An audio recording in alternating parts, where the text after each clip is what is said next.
get to know themselves. Yes. And, So it was, focus. dang, we was talking. Yeah. Know the things that get to know themselves, get to know the things they like, all these different things, get to know their love language, and then you show about how they, like use those love languages on themselves. Mm-hmm. So what would you say like the third top thing people can do to maximize their singleness? Oh, man. Okay, I have 2 more things to say. Okay. I would say the next thing is know what you want to do in life. Because when you know your purpose and know what you want to do in life. Because when you know your purpose and you know what you want to do in life, you have something to live for. Good. Yeah. So many people are walking around kind of like, God forbid, kind of like vagabonds. Like they're just wandering, doing thing after thing, but they don't have any joy in it because they never just took the time to sit down and discover their purpose and know what they want to do in life. Mm-hmm. You know, for me, especially if you're in the Christian community, you guys, it's easier when you have God because God will lead you to what your assignment is supposed to be. Yeah. You know, so now that you are living and you're walking out your calling through your assignment, you have a zeal and a passionate, like, I'm going to do this. And like, I know I'm going to do this, that, the third. You might not know how you're going to get there, but you will do everything in your capacity to work towards that, you know? Whereas if you don't know what you want to do, you'll ask like, how's your day? Well, I woke up, I ate some good food. That's not what creates a good day. Right. You know what I'm saying? That's not what creates a zeal for life. Right. So there's no way that you can have a zeal for especially like just focusing on singleness. There's no way you'll have a zeal for living if you don't have anything to live for. Yeah. You know? So I think that's a really important thing that people need to understand and really work on. And the next thing I would say, dang, there's just so many like thoughts running through my head right now. I would say, you know me, because when I get going, I get going. So I think the next thing I would say that's very important is to heal. Ooh! Say it one more time. To heal, okay? Because within singleness, so many people are afraid of being with themselves because they're afraid to discover what they will see during their time of singleness. They're afraid to address the areas within themselves that they tried to tuck under a rug. You can only tuck it under a rug so much before that thing becomes a mountain and a stumbling block in your life. Yes. You need to pull it out of the carpet and heal. Go to church, go to counseling, watch TED Talks. That's good. You know, confide in people, find good company, confide in good company. Not everyone is for you. A lot of people want to party with you, but not everyone wants to celebrate with you. So be careful with who you're confiding in because some people just want you to confide in them so they have information on your life. Don't do that. But you really need to heal because there's no way that you could enjoy singleness if there's so much darkness in your midst. The only way to get rid of that darkness is to shine a light on that situation. And that light and that warmth, of course, it will sting at first. It might feel like you're getting sunburned, but you ever have those moments when you're just in the sun and it feels like you're being healed. That vitamin D is stepping in and you're like, yes. That's what light will do to you after you have exposed the areas of darkness that need to be removed and addressed. Yeah. So take that time to heal so you can maximize your singleness, so you can enjoy being single. Because the thing is, sometimes, like I said, misery loves company. Brokenness will always try and find glue in other people. Yeah. But they can't glue you back together. Because they don't know what the image looked like. They don't know what the image looks like before it was broken. Mm-hmm. Only you are aware of what that image looked like. Mm-hmm. So you need to pull the pieces out, even the ones that you hid under the rug. Yeah. Look at the sharp edges and see what cut me. That's good. What made me break here? Yeah. That's the part of singleness that so many people don't want to address but need to. Yeah. you know, and that also ties into forgiveness. Like I talked about in my last video, there's so many things that you could feel stagnant in your singleness. Yeah. You know, in your time of singleness, you could actually feel stagnant. In a time where you're supposed to be enjoying yourself, the only way that you can get to a place of enjoying yourself and getting to a place of joy is to address what is hindering your joy. Yeah, that's good. What is pulling down your joy? Mm-hmm. What is pulling down your happiness? What is pulling down your experience of singleness? Yeah. You can't enjoy the fullness of singleness until you figure out what's trying to pull you away from it. Good. Because if you're not focusing on that, you will run back into toxic situations that you've already left. That's good. Yeah. Because it was familiar. Yeah. Do not become so accustomed and familiar with pain that you miss out on the best time that you could be receiving in singleness. Yeah. Because not all company is meant to heal you. Some people could actually be there to suffocate and choke your destiny. I said that real harsh, but like it's true. You know, there's some people like they will see you rising above, but they are there. And some people, they won't mean to do it, but they will kick you while you're down with their words, with their thoughts, with their own experiences. Some relationships you could go back into a toxic relationship that you left because you desired company, but and thinking that person changed, or thinking, oh, this person knows me the best, so let me go back to them because they can help me, they could heal me. But have you ever stopped to think why you left that in the first place? It could be there's something within this person that was actually increasing the toxicity in your life. Yeah, and they could not even be necessarily a bad person. No. A good person, Mm-hmm. but it's not the person God has for you. And also, like, you could be in a relationship with someone, and that's why it's so important to heal, girl. Like, because out of pain, like you're in this and created something out of pain or out of like the lower part of yourself and not the best part of yourself. Mm-hmm. That's why you really can't see things clearly, honestly, unless you have done the work to heal. Because you see things your perspective shifts. Everything shifts when you take the time to heal, and God will help you. You know, He really will. And sometimes, God loves us so much that He will literally, every time you try to go back to something, He will push you out of there real quick, because He's like, look, that door is shut, sis. That door is shut, sir. Get over here and heal. You know what I'm saying? Sometimes we need that kick and that push, but some people don't want that kick and that push, you know? But it's necessary. So I want to speak to someone who is experiencing a heartache on this Valentine's Day, because you're like, I just left this and it hurts. Like, but you know, should I go back to it? Because at least I wasn't alone, or at least I wasn't lonely. Loneliness and being alone, let me say it like this. Happiness is not based upon being with a person. Joy is not based upon being with a person. They can help increase, whoever you're with can only help to increase your experience of what you're already feeling. You see what I'm saying? Sometimes they could act like a bandage, but when you go home, that bandage is going to rip off and you're going to be exposed to that thing again. It's like a temporary blanket. It's like, ooh, I feel so warm and comforted. Okay, you have to leave. By the time you leave that person, you leave that place, the blanket is removed and you're left with the harsh reality of what you're feeling. Are you feeling cold? Are you in a cold place in life, or are you in a warm place in life? What could you do to change that?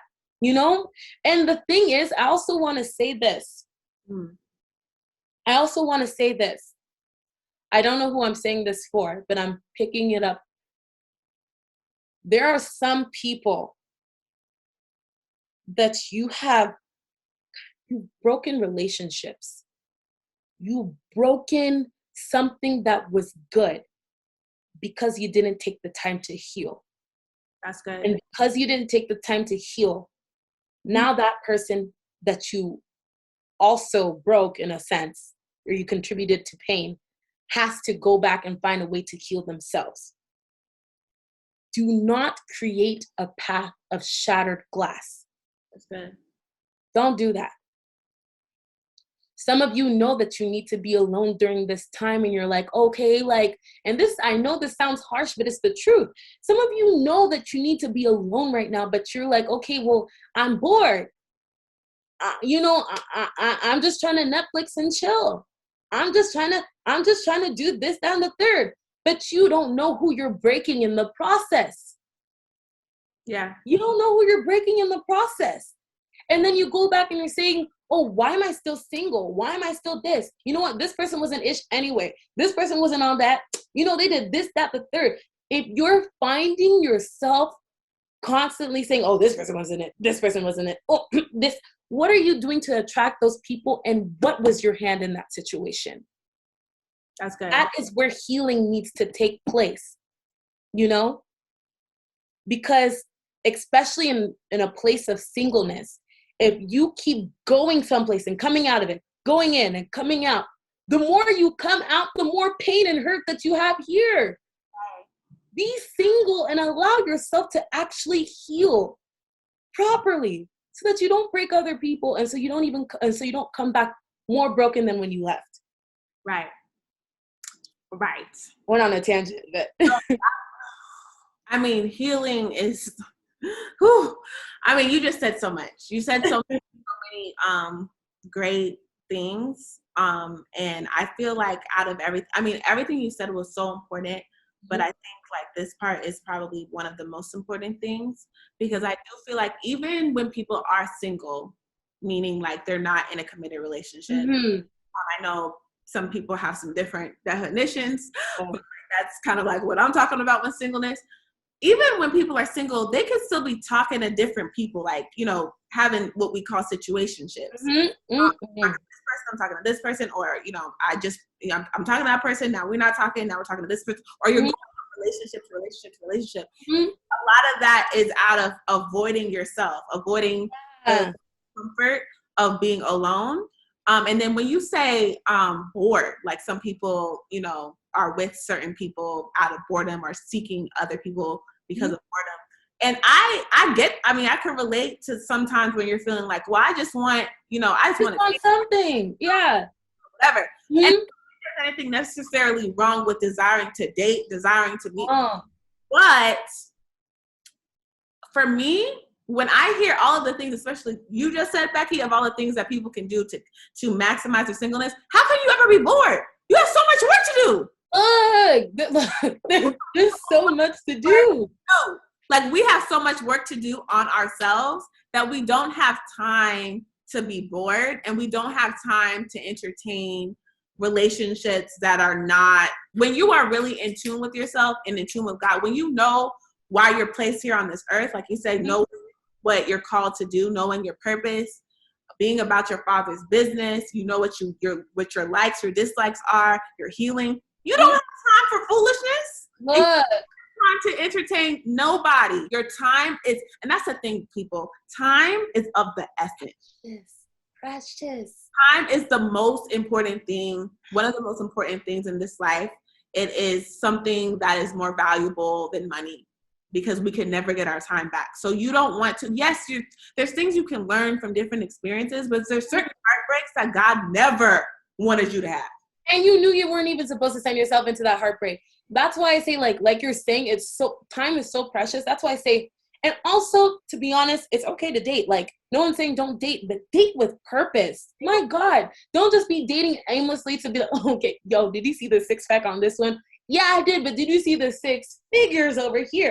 So many people are dating because, okay, this looks good over here. This look good over here. Ooh, this look good. They're in a buffet, but you won't get full before the main course comes. How you trying to have a buffet where you're choosing everything from, but you also want someone to come serve you a plate? By the time they serve you the plate that you actually wanted, you're going to be too full for it. Yeah. And that fullness is not actually a good thing. You know what I'm saying? That fullness could be full of pain, full of heartbreak, full of shame, full of debt. My God, because some of y'all be getting yourself into relationships and like it's all about the money. Like, can you pay my bills? Can you pay my so spending all this money on dates, spending all this money where it's like you could have been investing that money within yourself to heal. You know what I'm saying? But you could have been investing that money into yourself just to enjoy life. My God, like date with purpose, y'all. Girls, I remember I forgot where I heard this, but maybe it was like a clubhouse room or something like that. But a guy was talking about, he was talking to the men mostly, but he was saying, you know, men, if you can't afford a $200 date, like you shouldn't be dating or something like that. Like, you know, you have to pay to play or whatever, which people have opinions about that. But I was thinking about if people are spending $200 a date, which that's like, I mean, again, yo, but not even in a season where you're supposed to be out here dating. You know what you can do with that $200? You know what you could do with that money. Get, you know, so many things. Trainer, a personal trainer. Like, there's so many things you can do to work on yourself with that amount of money that you're putting out on trying to date, trying to meet the right person. And honestly, what I really do feel in my heart of hearts, and this is like for all of us, God is the best matchmaker ever. Yeah. Your part, and you're out here like working on yourself and also like seeking God and building that relationship with the Lord. God is gonna match you with, like, we don't really have to work hard. Like, I even think about the way Becky and I became close friends. Like, I didn't seek her out. Like, it just literally, this friendship was literally God put this together, hands down. And that's a whole nother video. Like, that's a whole nother video. But the thing is, like you're saying, God will make things come together so effortlessly. And also, this is why I also wanted to, you reminded me, yes, thank you. You reminded me what I wanted to say. This is why it's really important to know your value, because there's so many people where it's like, okay, you know, God, look at this person. This person looks like it could be it. Oh my gosh, God, they could do this. Okay, they have a little work here. They have a little work here. They have this, that, the third, but this looks like this person can be it. Don't fall so in love with a person's potential that you forget to see where they're at. Because if you don't see where they're at, you will be hurt because that person didn't meet your number one, your expectation. And number two, you're like, why aren't you this person yet? Let's change this, that, and the third. You see what I'm saying? But you need to love, if you're going to get into a relationship, number one, you need to see people where they're at that moment. So to that regard with singleness, people will see you where you're at. Don't think, oh, I'm going to get into a relationship and I'm going to fix this. I'm going to do this. and this, that, the third. I'm going to be up here. You know what I'm saying? Because then you're creating a fantasy of where the potential of the relationship will be and where the potential of where you will be during that time. Whereas you could have been working on where you were right now so that it wouldn't be potential, it would be a reality of who you are now. Yeah. Because who you are now will attract what you really want. That's good. You will attract what God wants for you. Facts. You see what I'm saying? But if you're not where you're supposed to be, you're going to attract a whole different situation that will come with a whole bunch of baggage. So that's a twofold thing. Don't fall in love with people's potential. Fall in love with who they are at the moment. You know what I'm saying? You can remain friends and see if they're on the come up. You know what I'm saying? Because there's a difference between, okay, let me say it like this. Because there's some people who show potential, but what makes a difference between waiting for that person or doing something for that person, like, oh, I really want this, is if they're actually taking the actions to become that potential. You see what I'm saying? But if they're not taking actions, if they're not taking steps to work to that potential, and if that's not their desire to be at that place, you're setting yourself up for failure. So what is your desire for yourself? What is the potential that you're looking at for yourself? Like, ooh, you know, I have potential to do this, that, the third. But are you taking the actions and the steps to actually get there? Because if you're waiting, like, don't make it sound like, ooh, once I get out of prison, shoot, I'm going to do this, that, and the third. You were never in prison. We're never in prison. Do it now. There's nothing stopping you. I hope that made sense, but I felt like I needed to just say that. All the sense. And like, we are, okay, so I have some questions to, go ahead. Because I know we could say so much, but you said some like key things that people can do to maximize their singleness, and to me personally, I think that's a lot. Like, if I heard this for the first time, Like I'd be like, okay, I got work to do. Like I don't really have Mm-hmm. to be, worried about nothing. Yeah. Just in knowing that we're human beings. Mm-hmm. And let's say, I hear what you're saying and I take these tools and I start to implement them in my life. Mm-hmm. But like sometimes I get triggered when I go on Instagram and I see like a whole bunch of my friends in relationships, getting engaged, getting married. Some of them have kids. And then I go to Thanksgiving with my family and my aunt is like, okay, where's your man at? Or like, when you getting married, girl, like, how do you combat the time? And because we talked about like, saying like the desire, don't feel ashamed for even having the desire. Yeah. Maybe that desire, embrace it. So in the waiting time, how do we, for those who do take on what you're saying, how do we combat the times when we are being emotionally triggered and we start feeling discouraged and feeling like, okay, I'm doing this, God. Yeah. 3 years, 4 years, now it's here. Woo. Like I desire this, what would you say people can do to combat that reality of like those emotions that come up, that discouragement that comes up and feeling like you've waited a long time? Look, when I say the struggle be real sometimes, because it's true. You be on social media and it's like, another person's pregnant, another person's engaged, another person's this. And you're like, that's great. Amen. Great. You go to at a convention or you go to see your family and they're like, where's the ring? Are you dating anyone? Do you have any friends? And it's like, oh, no, okay. Like, you have to remember, one thing that's helping me is to realizing that I'm not alone. I'm not alone.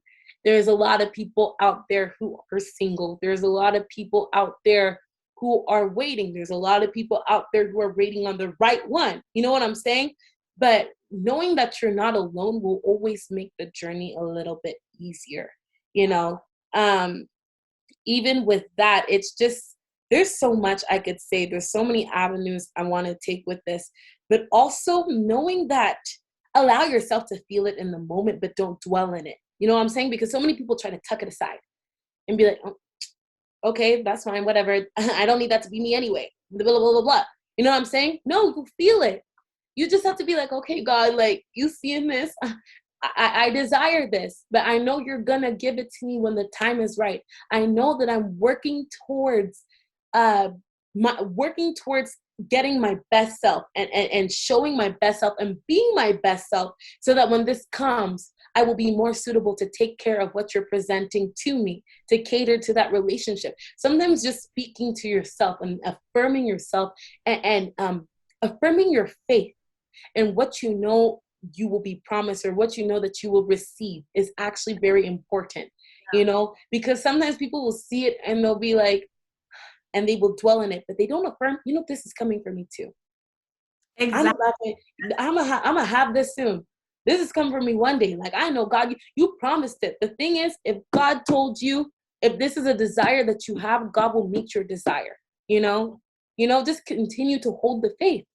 Continue to pray and also be active. Follow the instructions that God gives you to do. Some people, another thing, I just want to say this really quickly. When people are looking for a relationship or they're in the place of singleness, don't just sit at home. That's another thing. Get out there and stay active. Not stay busy to a point where you're not able to cater or like not able to hear God or not able to hear what you're actually feeling, but get up and do something. You know what I'm saying? Stay active instead of dwelling on it, because I know a lot of people I've seen so many videos where people are like, this is my experience, but I'm just going to wait patiently. But then when people ask them, so what are you doing, sis? While I'm just at home and, God has been providing through this and that, the third, but they're not actually doing anything with their lives. I know this might not pertain to a lot of people, might pertain to some of you guys, but get busy. Yeah. Do what you know that you need to do. So affirm yourself, look at it. It's kind of like doing this. Like, I'm busy. Oh, you know what, God, I thank you so much because I'm going to receive that one day. That's going to be me one day. And I know that, and I'm proud for her. Lord, you know what? Bless that relationship. Mine is on the way. Anyway, where was I? And also, don't be so distracted by social media, because what you see here is not necessarily what you think that it is. Come So on. many people are distracted by, oh wow, another baby. So you don't know what they're doing in the background. You don't know how that relationship looks like in that background. Don't be so distracted by what's going on in other people's lives that you miss what's happening in yours, Right. that you miss cultivating yours. So that's not to say that you won't feel it. That's not to say that you won't experience the yearning and the desire, but don't allow that that admiration of what's happening in other people's life to turn into desperation within your own life. Yeah. Yeah. Especially if you don't know what you're being desperate for. Right. Especially if you're not ready for that. Personally, for me, that's what's been helping me to kind of like push past that, like, because also I've seen so many people during COVID, if we could talk about how many relationships ended, how many people got divorced. Oh. My God, like, I was shook. I was actually kind of shook. I said, "Woo!" Yes. And then bites the dust. What's happening? Like, Yes. so many. When God said that hidden things would be coming into light, it's hidden things within our hearts, hidden things within relationships, hidden things that are behind social media. You see what I'm saying? So don't be so stuck on what you see other people's relationship goals. Oh my God, they got this ring, they got this, that you're missing the opportunity to cultivate and create your own goals. So that when the right person comes, when that time comes for you, you guys can work on creating goals that are, what's the word? That are, that's conducive to what the goals that you've already set. You see what I'm saying? Sometimes relationship goals that you see are just goals for social media. Facts. You know? Literally. And like, this is so real. Like, and you said it, actually, I'm going to say a Becky quote, okay? I'm going to try to. Do not be so obsessed with the cover of the book that you haven't assessed the content of the book. Uh-huh. That's a Becky quote that I be writing down Becky's quotes. I'm like, okay, I don't know what she just said. But that's like, I mean, and we're human. So like, you know, we have to, I even myself, when I'm on social media and you're receiving all of this data and you sometimes can be in your feelings, it's natural. But like you said, you have to switch your perspective. And a lot of times God wants you to see examples of what he's about to bring you. Like, so perspective and say like, thank you, God. Like, and congratulate, like you said, like, you know, comment, yes, girl, congratulations. And knowing your spirit, like that's what God has for me. Like God is showing me what's about to come into my life. God is showing me a mirror image. Yeah. What is going to happen in my life. And then sometimes all that glitter is not gold. Okay. I know people firsthand that be going through stuff in their relationship or with people they're not supposed to be with and then post or whatever picture. Make it look glorious. Yeah. So all that glitter is not gold. And you're right. Like, there's so many things that we can do to guard our hearts from discouragement and like work. And then sometimes, like you said, feel those feelings. Don't like run away from it because there's nothing wrong. When you have something, I don't care. You can be doing all these things that like Becky was saying that we were saying to do to maximize your singleness and still sometimes get in your feelings because you have a desire and you're waiting for the desire to be fulfilled. The word even says a hope deferred makes the heart sick. So you're a human being, you have feelings, you know? And a lot of that friction, because especially if we are believers, we're Christians, there's a spiritual element and a physical element. So like when we, in the spirit, like we know what God has for us, but sometimes in our flesh it's like, I don't see it. So like I'm feeling discouraged. So it's like that tension. So really for me, what helps is having real conversations with the Lord. Yeah. And really like, cause God, that's also like what I wanted to add on top of all the amazing things we said is that the real relationship goal is our relationship with the Lord. That is like during our singleness, that's the most important relationship that we need to be cultivating and seeking after, our relationship with Christ. Because there's so many things, I don't care if, even when you are whole, when you are in that relationship, there's going to be things that are coming at you. And if you don't have that foundation, you don't know how to get down on your knees and seek the Lord, there's going to be things that your person isn't going to know how to, You know, only God will be the thing to hold it together. only God. Oh God.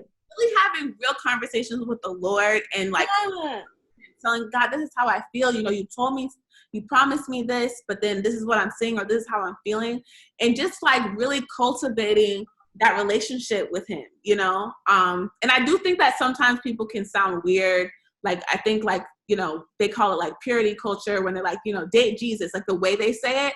But I think what their meaning is, or how I frame my perspective around that is like, a relation, when they say date Jesus, or when people say that, it's like, don't think of God as like, God is up here and I'm here. Like, we're friends.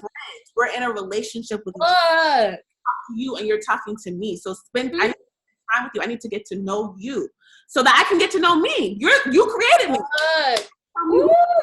So that I know who's for me and who's not for me. I don't want to do things out of like hurt, or I don't want to make decisions out of my flesh, out of my oh my God, this is what's going to build your kingdom. Because honestly, when you come into a relationship with Christ, it becomes, God, what is your will for my life? What do you want?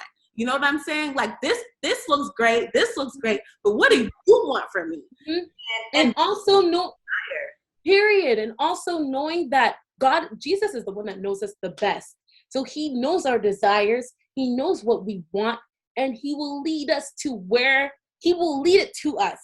He will lead us to where we can get the best out of ourselves. Because there's one time I was asking God, I said, God, let me show you my phone, Lord. Guy number 1, guy number 2. But you said no.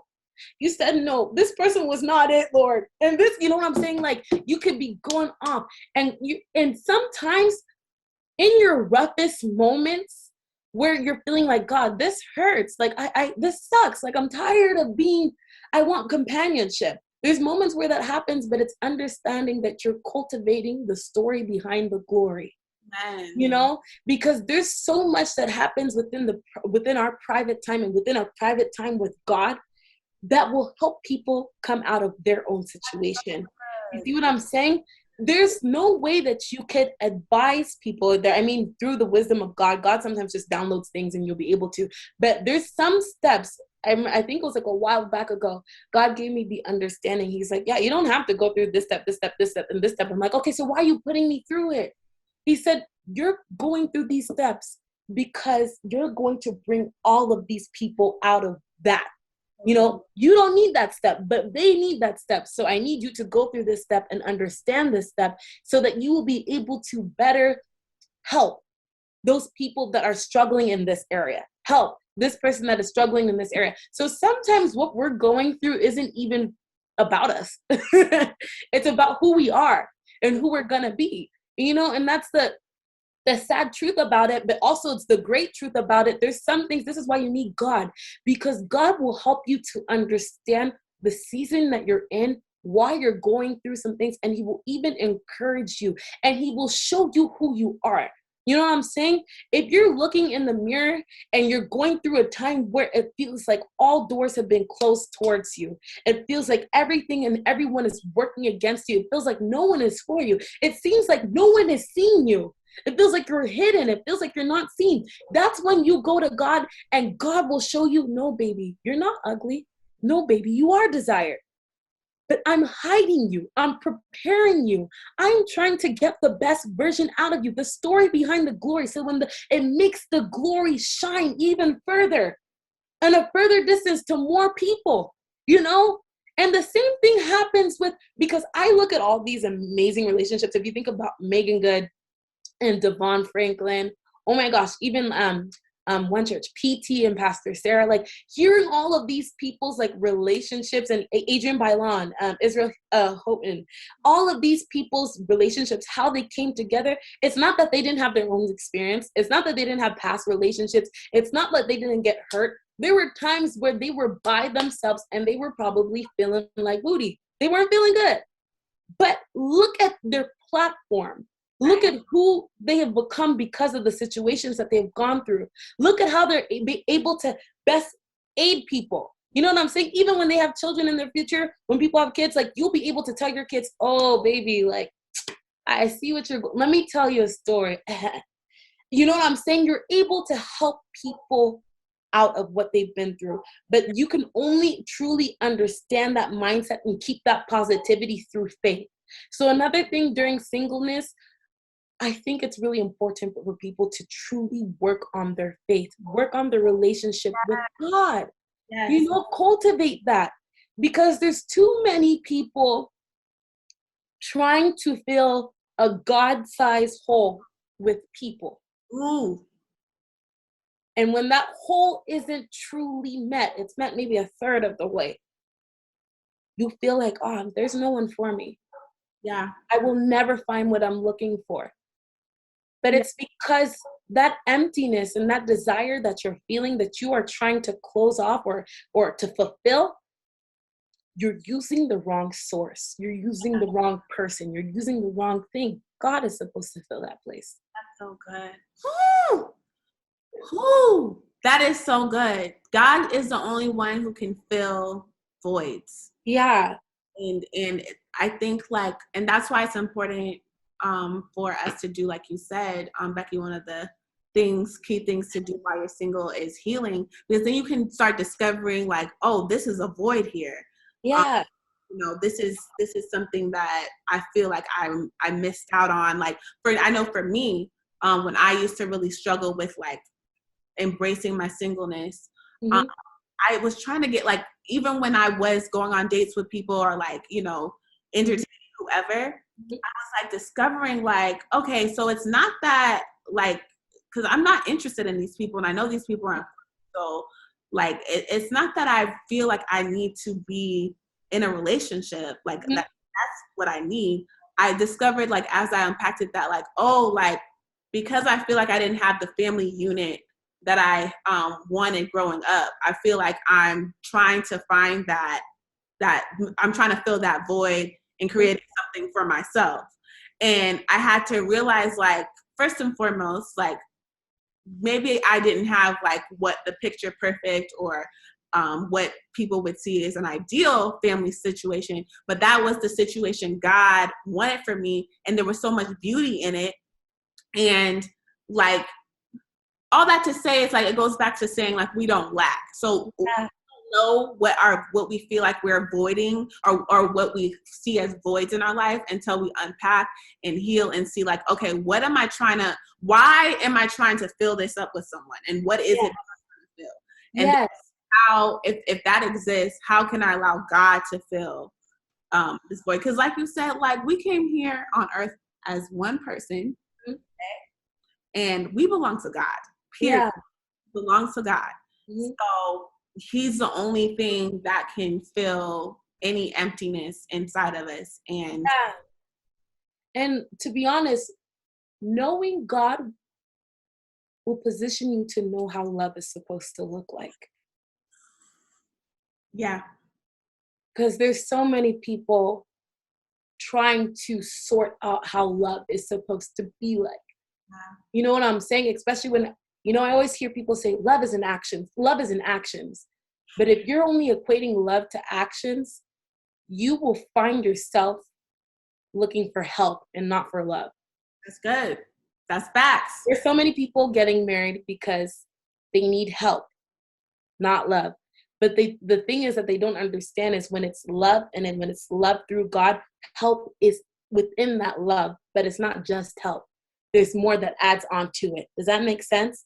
So there's so many people that feel hurt, used, and abused because their version of love wasn't met with this person's version of love. But when you have God, when you experience God, and when you really cultivate that relationship, He will transform you in such a way that you're now aware of what love within Him is supposed to look like.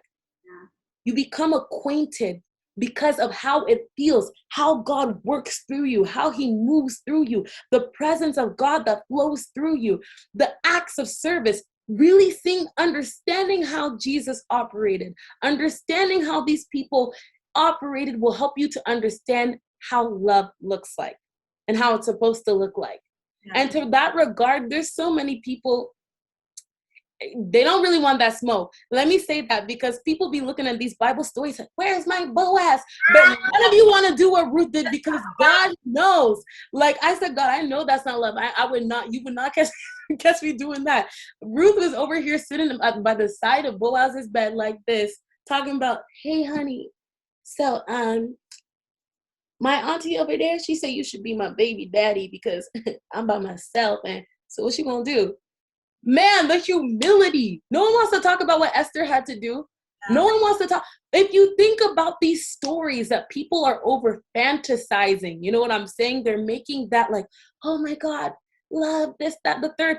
If you truly look and assess what love looked like within that situation, you'll realize that the way we paint love and the way love actually is within ourselves and within a relationship is two completely different things. Yeah. You know what I'm saying? Do you know the amount of self-love Esther had to be Esther? Or the amount of security that Ruth had to have within herself to go in? Because you would not catch me the way I'd be like, God. I mean, ultimately I would go because, you know, God's telling me to go. But but it would have to be only God to tell me to step forward. And you know what I'm saying? So sometimes knowing where to step will ultimately be tied to where you are positioned in God. Mm-hmm. Yeah. Because you will know how to step, how to move. You know what I'm saying? That's not to say that if you're not there, you can't get there. It's just going to be harder. Yeah. Yeah. God makes the experience of loving yourself, the experience of singleness, he makes it so much easier. Yeah. Yeah, and I feel like he'd be looking down at all of us sometimes and being like, I don't know why y'all are like struggling so hard. You see how much like you can do, like how much time, like do you know how much freedom we have in singleness? We have the most freedom than I mean, I have to say like once you are in a relationship and you have kids, you won't have another form of freedom, but you have the ability to pretty much do whatever you want whenever you want without like having to like answer to someone else. And I just feel like you don't want to look back at this time and be like, dang, you regret it. I wish I would have traveled more. Dang, I wish I would have done this. Yeah. Enjoy this. Like, y'all, my single people, where you at? Because you could really be like, oh, I want to travel. I think I want to go to Spain and travel. You don't have to worry about a spouse. You don't have to worry about children. You literally can enjoy. I want to go out to eat. You ain't got to pay for anyone else's meal. You know what I'm saying? You ain't got to worry about bringing food. Oh, you didn't think of me? What we eating? You know what I'm saying? It's like, these are my fries. This is the time for you to be selfish, but it's actually the most selfless thing that you could do because loving yourself properly will ultimately always lead to you loving other people properly. Yeah. So enjoying this time of singleness and not being tied down, not to say that it would tie you down, but like, you know what I mean? Yeah. You get to enjoy this time. Yeah.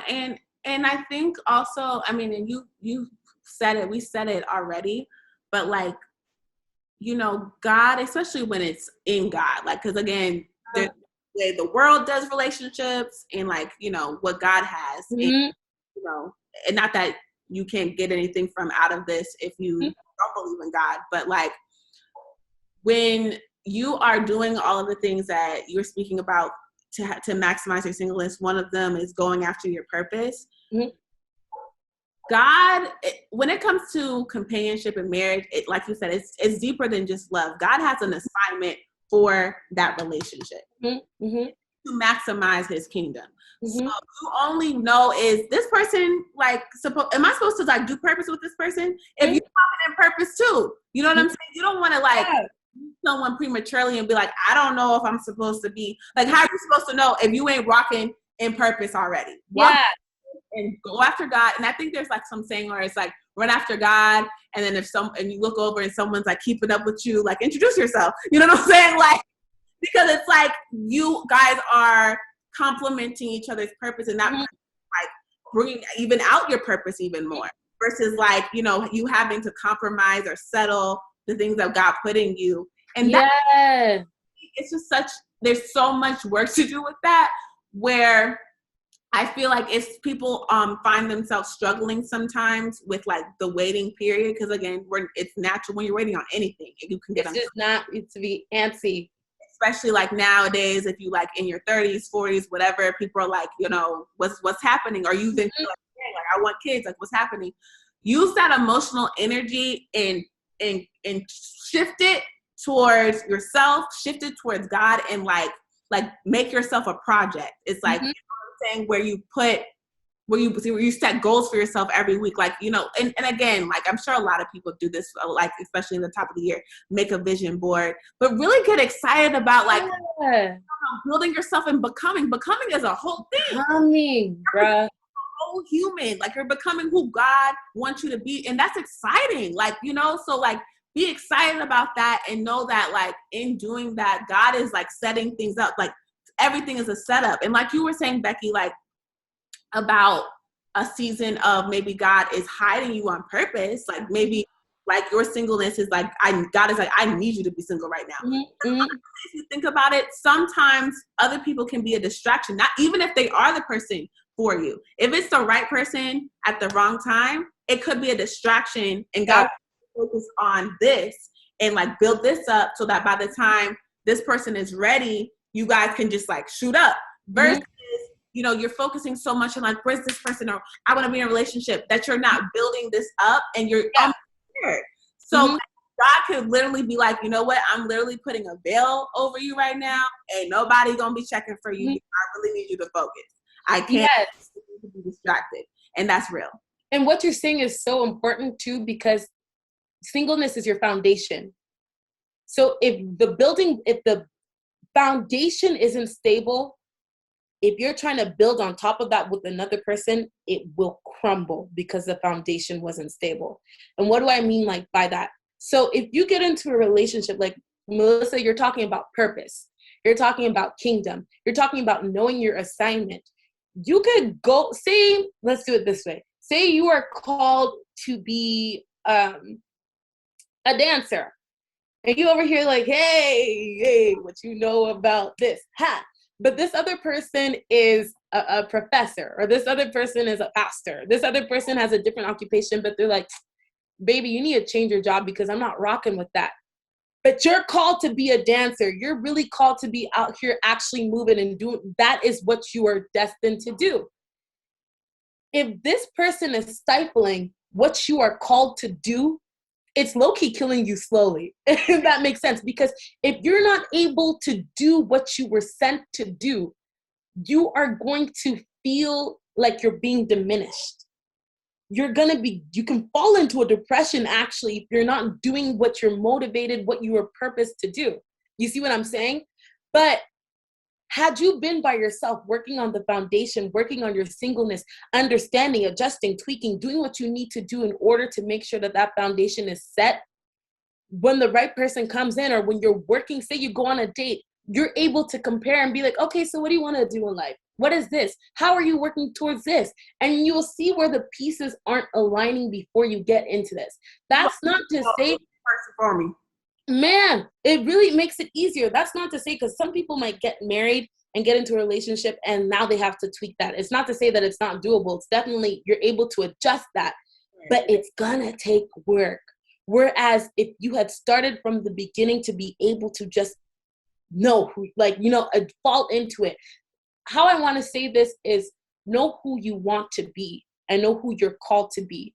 It doesn't mean that you have to be it in that moment, but God will always send someone that will help to bring that best version out of yourself. You know what I'm saying? To work towards what you're called to do, you know, because you could be operating on two different spectrums, but this person is still aiding you here, and it works. It does work. You know, sometimes opposites do attract. Sometimes God does send this person to this person. You know what I'm saying? But if you're so focused on, let me find this now, you will make your life's goal to aid this person instead of doing what you were sent here to do.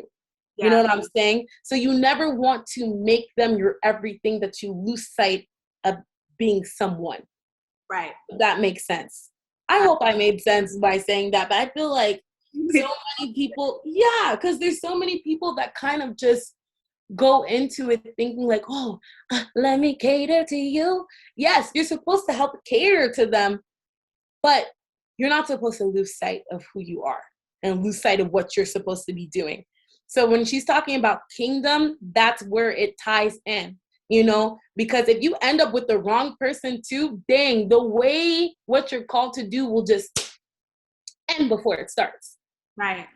And you said something one time when we were on the phone about like, you said it in different ways now, but like, don't stop life, waiting for someone.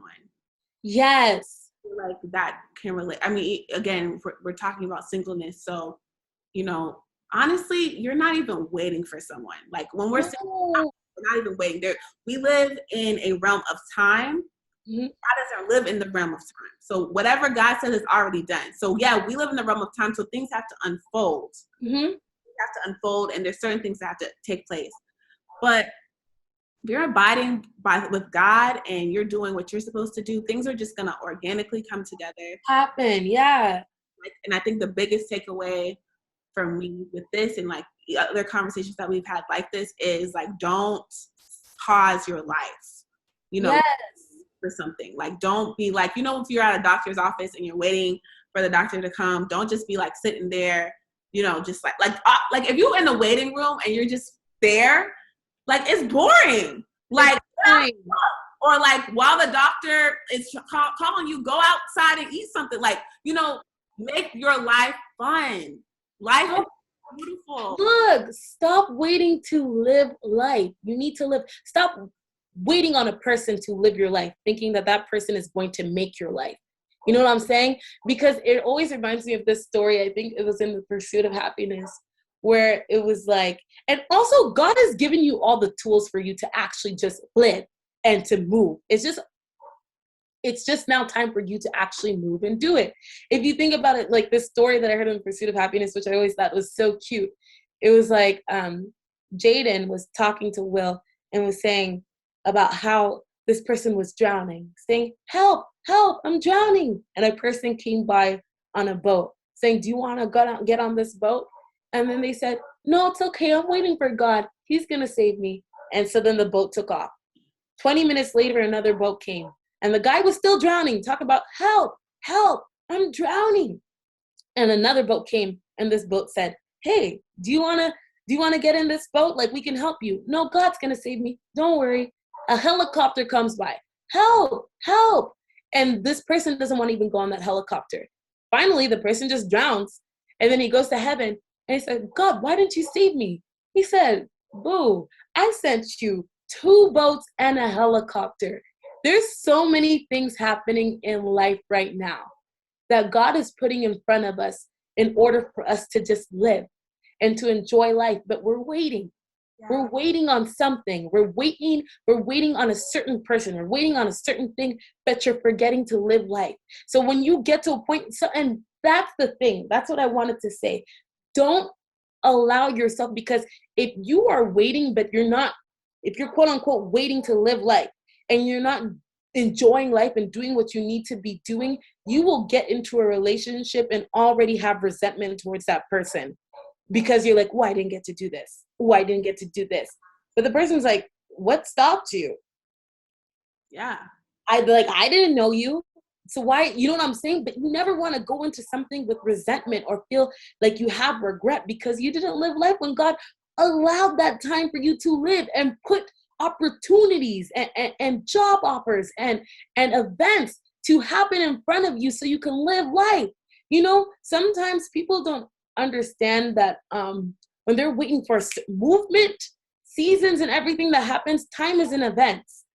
Some people are waiting for like, oh my God, I want this to happen in my life. Or, once this happens, this will do this. They're waiting on the right time, but they don't realize that time is in events. So you actually have to get out there, create an event for yourself and live it. And then you will see time come to you. The time that you're waiting for will come to you as you're living out the events. But you can't live out an event unless you live. That was good.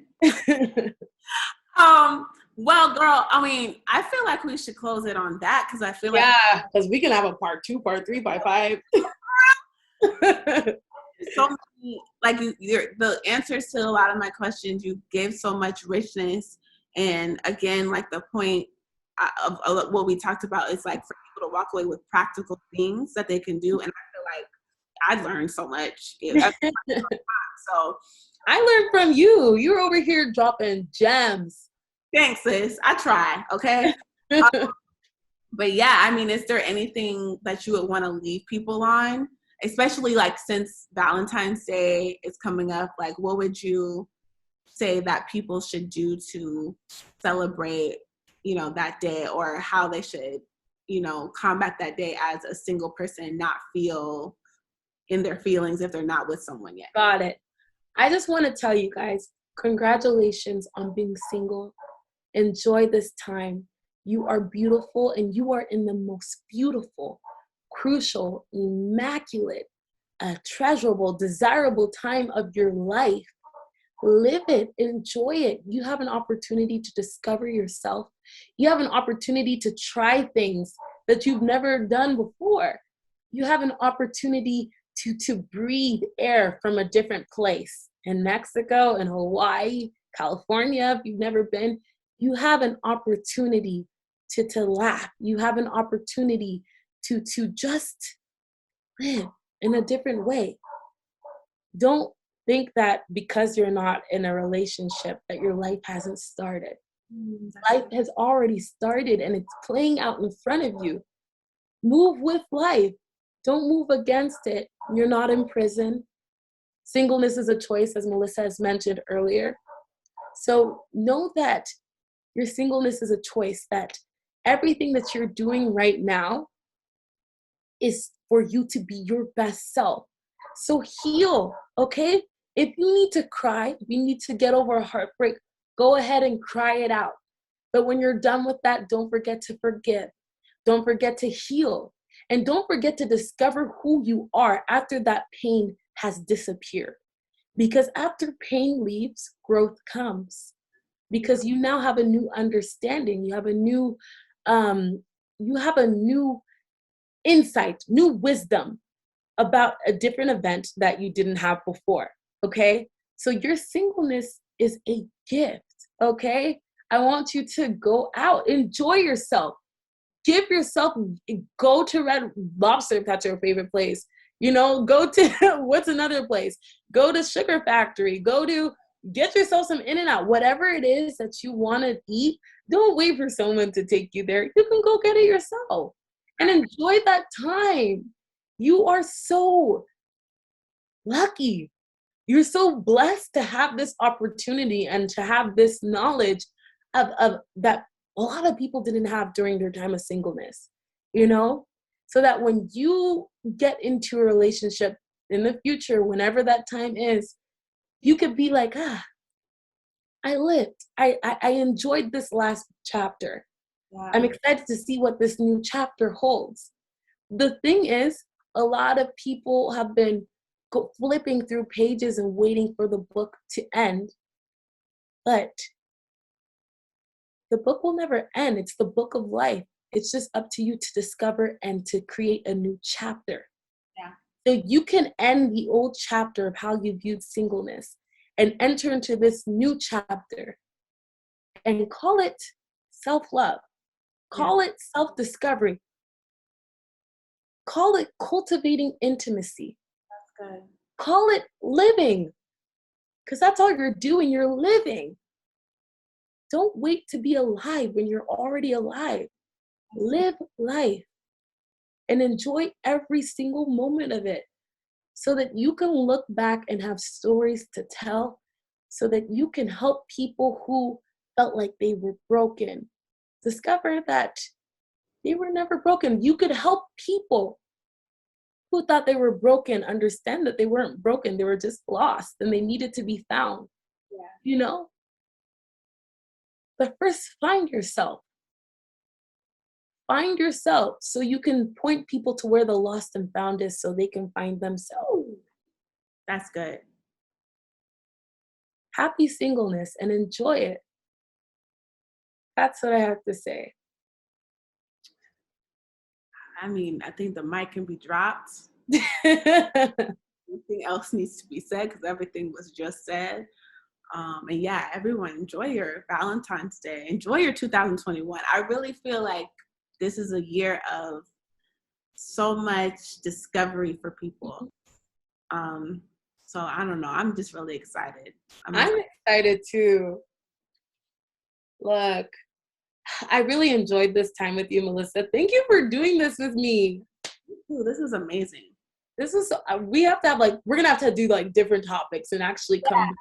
I mean, because we literally, guys, me and Becky can be on the phone for just hours. Hours. Oh my God. And it's like, and then after the conversation, I feel like, whoa, like I don't know. So much revelation comes. So yeah, thank you for having me on this platform, sis. It means so much. Thank you. Okay, guys. Well, I love you so much. Don't forget to like, comment, and subscribe. And Melissa, shout out your socials. Go ahead. Yeah. Y'all can check me out on Instagram at Melissa Effa. Yeah, at Melissa Effa. Perfect. And you guys, she's doing big things. She's making money moves. Remember her name because she's about to blow up, okay? And you saw her here, okay? This might not be your first time, but if it is, you saw her here first. And remember, you're going to look back at this and be like, man, yo, that's Melissa. I rock with her. I F with her. You know, she was helping me when I was going through a time. So this is her. Thank you. Thank you. Love you. Okay, bye guys.